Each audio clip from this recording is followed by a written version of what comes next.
Hello viewers, welcome to the grow Telugu YouTube channel. ఎప్పుడన్నా మీరు ఒక జిగ్సా పజిల్ని ట్రై చేశారా ఫిల్ చేయడానికి? అంటే పిల్లల దగ్గర ఉండే ఈ 25-30 పీసులు కాకుండా ఒక 250, 500 పీసులు ఇటువంటి పజిల్ని ఆ పీసెస్ లెక్కన ఒకటి అమర్చి ఒక పూర్తి పిక్చర్ని తయారు చేశారా? తయారు చేసి కానీ ఉంటే అందులో కష్టం ఏంటని మీకు అర్థమవుతుంది. ఏదైనా ఒక పీస్ అటు ఇటుగా అయినప్పటికీ కూడా ఆ పిక్చర్ త్వరగా అయితే తయారవ్వదు. సో ఇలాంటి ప్రాసెసే మనం కానీ హోమ్ లోన్ అంటే ఇల్లు కొనాలి అని అనుకోవడం చాలా మందికి ఒక కలే. కాకపోతే మన దగ్గర ఉండే డబ్బులు సరిపోవని మనము బ్యాంక్ వెళ్ళి రుణాలు అనేవి తీసుకుంటాం. బ్యాంక్ కానీ, NBFCs కానీ, ఇంకేదైనా విధంలో. అయితే ఈ హోమ్ లోన్కి వెళ్ళే ఈ పరిస్థితి ఆర్ ఈ పర్టికులర్ ప్రొసీజర్ మన పరిస్థితులకి అనుగుణంగా ఉండి చాలా త్వరగా అయిపోతుందా, అప్రూవల్స్ వచ్చేస్తాయా అని అంటే కాదండి. ఈ జిగ్సా పజిల్ని ఏ విధంగా వివిధ రకాల పీసెస్ని అదే టైమింగ్లో ఒకేసారి చేరిస్తే ఒక పిక్చర్ పూర్తవుతుందో అలాగే హోమ్ లోన్కి కావాల్సిన అన్ని విషయాల్ని కూడా ఇటువంటి పీసెస్ లాంటివే. సో అవన్నీ కూడా మన టైమింగ్ బాగుండి అన్నీ ఒకేసారి అమరిస్తే మనకి హోమ్ లోన్ అనేది త్వరగా అప్రూవ్ అయ్యి మన చేతికైతే వస్తుంది. అయితే ఇంత కాంప్లికేటెడ్గా ఉండే ఈ ప్రాసెస్ని మన చేతులారా మనం చేసే కొన్ని తప్పుల వల్ల ఇంకా ఈ ప్రాసెస్ డిలే అయిపోతుంది. అంటే ఎక్కువ సమయం తీసుకుని మనకి చాలా విసుగుని కలిగిస్తుంది. అయితే ఈ వీడియో ద్వారా అటువంటి మిస్టేక్స్ ఏంటి అని ఒక 7 తరచుగా మనం చేసే మిస్టేక్స్ని నేను మీ ముందుకి తీసుకొచ్చి దానిపైన అవగాహనని పెంచి ఇవి ఎలా చేయకుండా ఉండడం, ఇంకా ఎంత బెటర్గా మనము దీనికోసం ప్రణాళికల్ని వేసుకోవాలి అని అంటూ ఈ వీడియోతో మీ ముందుకు రావడం జరిగింది. సో ఇంకెందుకు ఆలస్యం వెళ్ళిపోదాం మా వీడియోలోకి.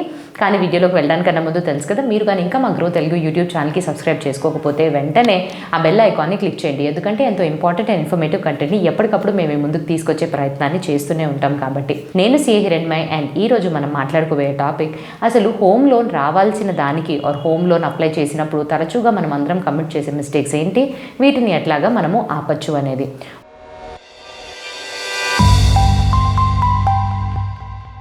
మొట్టమొదటిది, అసలు ఒక లోన్కి వెళ్ళడానికన్నా ముందు లోన్కి సంబంధించిన వాటి అన్నిటినీ కూడా మనము రీసెర్చే చేయకుండా దిగిపోవడం. ఇంతమంది ఫోన్ చేస్తున్నారు కదా, ఇక్కడి నుంచి ఫోన్లు వస్తున్నాయి, మీకు ఈ లోన్ కావాలా, ఆ లోన్ కావాలా, మీకు ఈ లోన్ అప్రూవ్ అయ్యి ఉంది, ప్రీ అప్రూవ్ అయ్యి ఉంది అని ఇటువంటి ఎన్నో మెసేజెస్ అండ్ కాల్స్ మనం రోజువారీ వింటూనే ఉంటాము, తీస్తూనే ఉంటాము. సో దీనికి అర్థం ఏంటి అని అంటే వెంటనే మనం వెళ్ళిపోతే లోన్ ఇచ్చేస్తారనో ఆర్ వచ్చిన వాడు చాలు వీడి దగ్గరే మనం లోన్ తీసేసుకుందామనో కాదు. హోమ్ లోన్ అంటే జీవితంలో చాలా ముఖ్యమైన విషయం. మనకు వచ్చే ఆదాయంలోనే సరాసరి ఒక సగభాగం అనేది ఈఎంఐకే వెళ్ళిపోతుంది, అది కూడా చాలా కాలం పాటికి. సో ఇటువంటి ఒక పెద్ద డెసిషన్ ఆర్ నిర్ణయం తీసుకోవడానికన్నా ముందు మనం మార్కెట్లో తరోగా పరిశోధన అనేది చేయాలి. అంటే వివిధ రకాల విషయాలు. ఇప్పుడు మీరు తీసుకునే హోమ్ లోన్ యొక్క టైప్ ఏంటి, ఎంతవరకు వడ్డీ ఉంటే మీరు ఈఎంఐని చెల్లించగలుగుతారు, అండ్ మీరు తీసుకునే ప్రొవైడర్, మీరు తీసుకునే వాళ్ళు ఎవరైతే లోన్స్ని ఇస్తున్నారో వాళ్ళ యొక్క క్వాలిటీ ఆఫ్ సర్వీస్, ఎలాగ వాళ్ళ పనితీరుని చూపిస్తున్నారు, ఏదైనా ఒక సమస్య వస్తే పూర్వం మిగతా వాళ్ళ దగ్గర నుంచి తెలుసుకున్న విషయాలు బట్టి వీళ్ళ రివ్యూస్ బాగున్నాయా లేదా. సో ఇటువంటి విషయాల మీద ఎక్కువగా మనం పరిశోధన చేయాలి. అప్పుడే మనం ఒకళ్ళ దగ్గరికి వెళ్ళి లోన్ అడగడానికన్నా ముందు కరెంట్ రేట్స్ ఏంటో వాటిని తెలుసుకున్నాక అసలు వీళ్ళు ఎటువంటి ఇంట్రెస్ట్ రేట్స్ ఇస్తున్నారు, ఇంట్రెస్ట్ రేట్స్తో పాటు ఇంకేమన్నా తెలియని ఛార్జెస్ లాంటివి ఉన్నాయా, ప్రాసెసింగ్ ఫీజు ఎంత ఛార్జ్ చేస్తున్నారు, దాంట్లో ఏమన్నా తగ్గింపు లాంటివి ఇస్తారా, క్రెడిట్ స్కోర్ లాగా ఇటువంటి వాటిని చెక్ చేసి ఆ క్రెడిట్ స్కోర్ ఆధారంగా ఎంతవరకు లోన్ని శాంక్షన్ చేస్తున్నారు. టైప్స్ ఆఫ్ లోన్స్ అంటే మనకి fixed rate, fixed interest loans ఉంటాయి, ఫ్లోటింగ్ ఇంట్రెస్ట్ లోన్స్ అనేవి ఉంటాయి. ఫిక్స్డ్ ఇంట్రెస్ట్ అంటే ఏంటి, పేరు నుంచే ఫిక్స్డ్. సో మీ మొత్త కాలానికి ఎంతవరకు అయితే మీరు ఈ హోమ్ లోన్ని తీసుకుంటారో ఈ fixed interest rate home loan అని అంటే ఇంట్రెస్ట్ రేట్ అనేది ఫిక్స్ అయి ఉంటుంది. అందువలన ఈఎంఐ అనేది మీకు పూర్తి కాలం పాటు మారదు. మీరు ఎంతవరకు రీపే చేసి వారు ఎంతవరకు తీసుకుంటారో గడువుకి రుణాన్ని అంతవరకు అదే ఈఎంఐ అనేది ఉంటుంది. కానీ ఫ్లోటింగ్ ఇంట్రెస్ట్ రేట్ అలా కాదండి. ఆర్బీఐ వాళ్ళు బెంచ్ మార్క్ ఇంట్రెస్ట్ రేట్స్ని తింపుతారు. ఈ బెంచ్ మార్క్ ఇంట్రెస్ట్ రేట్స్తో పాటుగా ఎంతో కొంత పర్సంటేజ్ని యాడ్ చేసి బ్యాంక్స్ వాళ్ళు మనకి లోన్స్ని అందిస్తారు ఇంట్రెస్ట్ రేట్కి. సో మీరు తీసుకునేటప్పుడు 9% ఉన్న ఇంట్రెస్ట్ రేట్ కాస్త ఇటువంటి మార్పులు మార్కెట్ కండిషన్స్ వాటి తీరుని బట్టి మారినప్పుడల్లా కూడా తగ్గచ్చు, పెరగచ్చు, 8.75 అవ్వచ్చు, 9.25 కూడా అవ్వచ్చు. సో ఇది ఫ్లోటింగ్ ఇంట్రెస్ట్ రేట్ అని ఉంటుంది. సో ఇలాంటి విషయాల మీద ఇంకా కానీ పరిశోధన చేసినట్టయితే మీరు కొంచెం పై చేయిగా వెళ్ళి ఎప్పుడైతే లోన్ తీసుకోవడానికి ఆ ప్రాసెస్ని కనుక్కుంటారో కొంచెం పై చేయిగా అన్నీ తెలిసినట్టుగా చూపించుకుంటే ఎప్పుడు కూడా అదొక మంచి విషయమే. రెండో ముఖ్యమైన విషయం ఎక్కడైతే మనం అందరం మిస్టేక్ చేస్తామో క్రెడిట్ స్కోర్ని వదిలేయడం. క్రెడిట్ స్కోర్ అంటే ఏంటి, క్రికెట్ మ్యాచ్లో స్కోర్ లాగే ఎప్పుడైతే అక్కడ ఉండే బ్యాట్స్మెన్ స్కోర్స్ని ఆర్ పరుగుల్ని తీస్తారో దానికి ఆయన యొక్క స్కోర్ పెరుగుతూ వస్తుంది. అలానే మనం ఒక లోన్ తీసుకోవడానికన్నా ముందు ఎవరైతే మనకి లోన్ ఇచ్చేవాళ్ళు ఉంటారో వాళ్ళు పూర్వం మనం ఏ లోన్ తీసుకున్నాం, ఆ లోన్ల పట్ల మనం ఎలాగా మన పనితీరుని చూపించామో, డ్యూస్ లోపలే కట్టామా, అసలు కట్టామా, వడ్డీ చెల్లించామా, ఇవన్నిటినీ కూడా చెక్ చేసుకుంటారనమాట. సో మన యొక్క పాస్ట్ హిస్టరీని బట్టి మనకి ఇచ్చే సంఖ్యలు ఆర్ మనకి వచ్చే స్కోర్ని క్రెడిట్ స్కోర్ అని అంటాం. ఒక మంచి క్రెడిట్ స్కోర్ అనేది 750 నుంచి దానికన్నా ఎక్కువగా ఉంటుంది. 750 కన్నా తక్కువ ఉన్నట్టయితే తప్పకుండా అదొక మంచి క్రెడిట్ స్కోర్ కింద రాదు.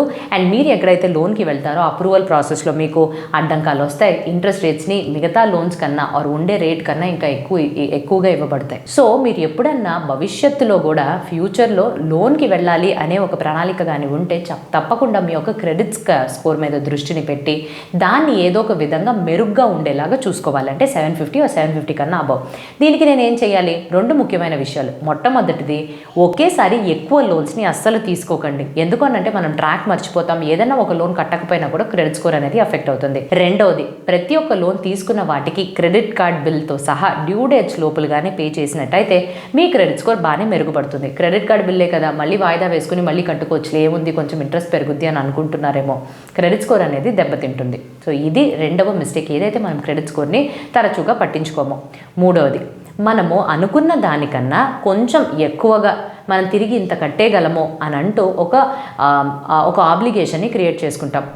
ఏంటనంటే మనం లోన్ తీసుకునేటప్పుడు మన పరిస్థితులు వేరుగా ఉండి ఈఎంఐ ఇంతవరకు ఉంటే మనం త్వరగా కట్టేసుకోగలుగుతాము అనే ఒక ఆలోచనతోటి ఈఎంఐని పెంచుకుంటాం. ఇది అందరం చేసేదే, మీరు నేనని కాకుండా ప్రతి ఒక్కళ్ళు కామన్గా ఈఎంఐని పెంచుకుంటే సరిపోతుంది కదా. కాకపోతే ఈఎంఐని పెంచుకున్నప్పుడు ఏమవుతుందంటే మిగతా అవసరాలకి ఖర్చులు సరిపోక ఈఎంఐ అనేది కూడా టైట్ అయిపోయి మళ్ళీ అప్పుని తీసుకొచ్చి మన రోజువారీ ఖర్చుల్ని మనం సరిపెట్టుకోవాల్సి వస్తుంది. అంతెందుకండి, మొన్న మా ఫ్రెండ్ ఒక 50,000 వస్తున్నాయి కదా అని చెప్పి నేను ఒక హోమ్ లోన్ తీసుకున్నాను. 30% వరకు, అంటే 50,000లో 30% 15,000 వరకు నేను ఈఎంఐ చెల్లిస్తున్నాను అని అన్నాడు.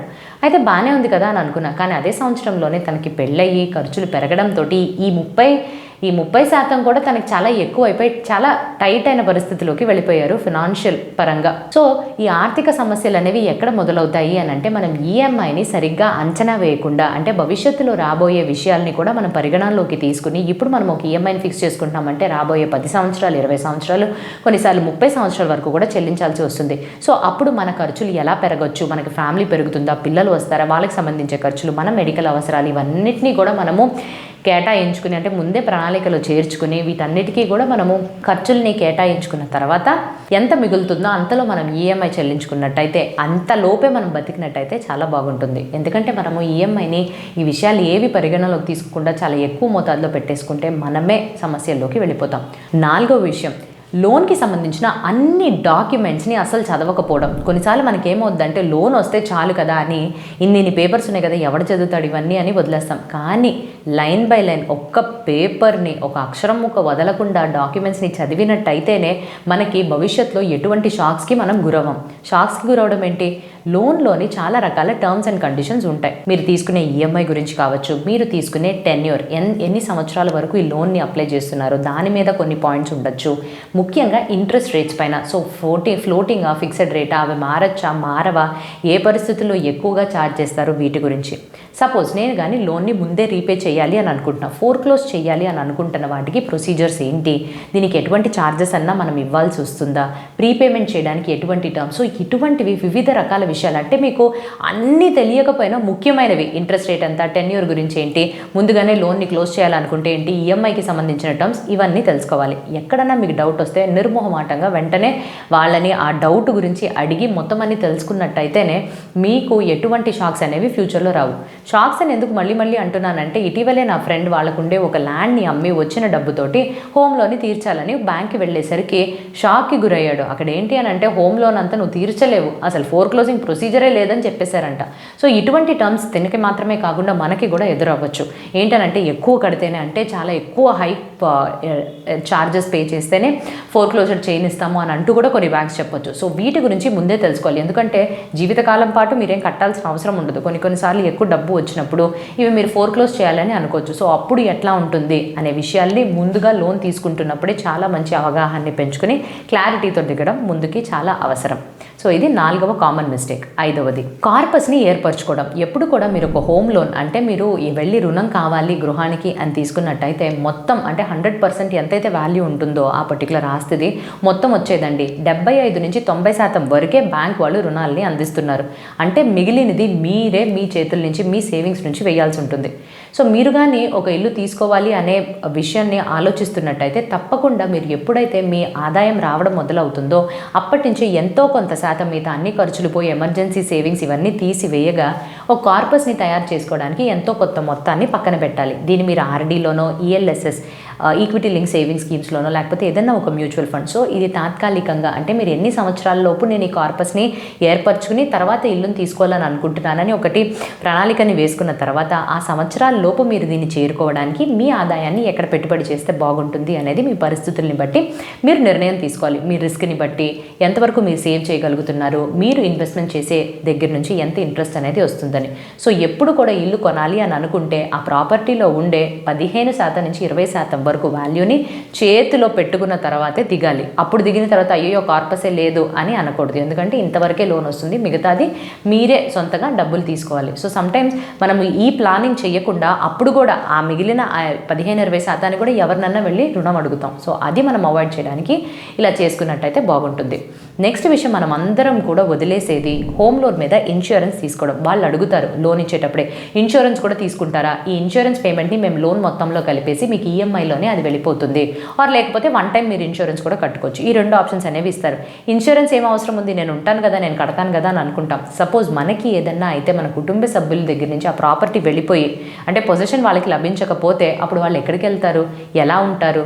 సో ఇది మనం ఆలోచించుకుని హోమ్ లోన్ పైన ఇన్సూరెన్స్ తీసుకోవాలి. దీనితో పాటుగా లైఫ్ ఇన్సూరెన్స్ తీసుకునేటప్పుడు కూడా నేను ఇంతకుముందు వీడియోస్లోనే తెలియపరిచిన విషయం ఏంటి అని అంటే మీకు ఏదన్నా లయబిలిటీస్ ఉన్నప్పుడు ఈ హోమ్ లోన్ లాంటివి పెద్ద విషయాలు, వాటిని కూడా ఇంక్లూడ్ చేసి మీ లైఫ్ ఇన్సూరెన్స్ కవరేజ్ని మీరు కానీ పెంచుకుని దానికి తగినట్టుగా పెట్టుకున్నట్టయితే ఇది చాలా బాగా ఉపయోగపడుతుంది. మీ కుటుంబ సభ్యులకి మీరు లేనప్పుడు ఆ లోటుని తెలియనివ్వకుండా ఉంటుంది. అండ్ లాస్ట్ది మనం అందరం చేసే ఇంకొక కామన్ అయిన తప్పు ఏంటంటే టైంని చాలా ఎక్కువ పెట్టేసుకుంటాము. ఒక లోన్ తీసుకునేటప్పుడు అరే ఇంత ఈఎంఐని కట్టాల్సి వస్తుంది కదా, సో టైంని పొడిగించేసుకుందాం, ఈఎంఐ అనేది తగ్గిపోతుందని. ఇక్కడే అందరం కూడా చాలా వరకు కొంచెం తప్పుగా ఆలోచిస్తున్నాం. అంటే ఏంటంటే ఎక్కువగా మీరు పీరియడ్ పెట్టుకున్నట్టయితే మీరు కట్టే వడ్డీ అనేది పెరుగుతుంది.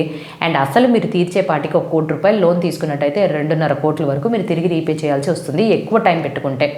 అదే కానీ తక్కువ టైం పెట్టుకుంటే తప్పకుండా ఈఎంఐ మీద అనేది మీకు ఎక్కువ పడుతుంది. కానీ కొన్నిసార్లు ఇదే మేలైన విషయం అవుతుంది. ఎందుకంటే ₹1 కోటి లోన్ తీసుకుని త్వరగా కానీ తీర్చినట్టయితే అది 1.5-1.70 లక్షలతో అయిపోతుంది మీకు. లేదనంటే 2.5 కోట్లు అంటే దాదాపుగా ఒక 70-80 లక్షలు మీరు ఎక్కువ కడుతున్నట్టు అవుతుంది మీ యొక్క టైంని బట్టి.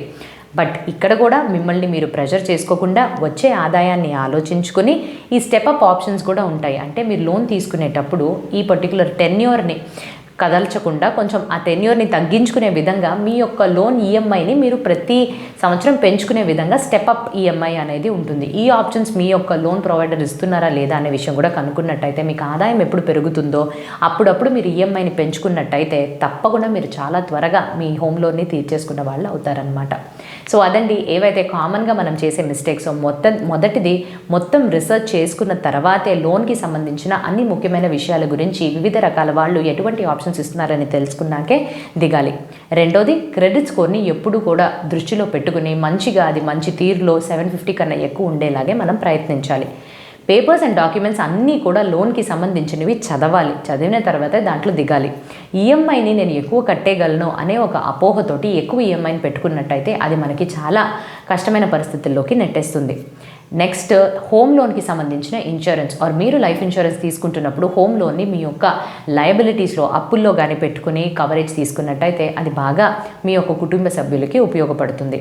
అండ్ మీ దగ్గర కార్పస్కి అంటే 15-20% వరకు డౌన్ పేమెంట్ చేయడం కోసం డబ్బులు రెడీగా ఉంటేనే దిగండి. అండ్ ఫైనల్గా టెన్యూర్కి సంబంధించి అంటే మీ కాలం ఎంతవరకు రుణాన్ని తీసుకుంటున్నారో ఆ టైంని ఎప్పుడు కూడా తక్కువ పెట్టుకున్నట్టయితే అది మన ఫేవర్కి వర్క్ చేస్తుంది. సో స్టెప్ అప్ ఈఎంఐ లాంటి ఆప్షన్స్ ఉన్నాయా లేవా అని లోన్ ప్రొవైడర్స్ నుంచి తెలుసుకోవడం మర్చిపోకండి. సో ఇవ్వండి ఏవైతే మాకు తెలిసి కామన్గా ఇవన్నీ అంటే అందరి యొక్క సర్వే నుంచి మేము తీసుకొచ్చిన పాయింట్స్ అయితే. ఇంకా మీరు ఏమన్నా పాయింట్స్ని యాడ్ చేయాలి అని అనుకుంటే కమెంట్ సెక్షన్లో తెలియపరచడం మర్చిపోకండి. అండ్ ఈ వీడియోని ఒక ఎడ్యుకేషనల్ కంటెంట్ కోసం మాత్రమే మీ ముందుకు తీసుకొస్తున్నామండి. ఎటువంటి రికమెండేషన్స్ కానీ మేము ఈ వీడియో ద్వారా మీకు అందించడం లేదు. ఇంకా మంచి వీడియోతో మీ ముందుకు రావడానికన్నా ముందు have a happy and a very safe investing.